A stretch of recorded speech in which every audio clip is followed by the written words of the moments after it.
এ গুরু, কি রে হিরোইন গো, হিরোইন। বিশু, ঠিকই বলেছিস রে। ও সুপার। আমি হিরো আর ও হিরোইন। এই বিশু, নাটক কেমন জমবে বলতো? গুরু, তুমি একেবারে ক্ষীর।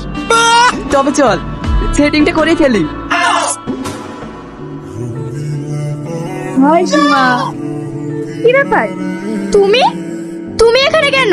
তোমাকে ভালোবেসে কত সুন্দর করে ডাকলাম, আর তুমি সাপের মতো ফস করে উঠলে কেন? কি দরকার তাই বলো।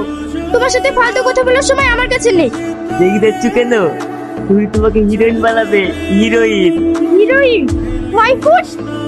আহ সুন্দরী, চলে যাচ্ছ কেন? আচ্ছা, তুই নেতার ছেলে বলে চুপচাপ চলে গেলাম।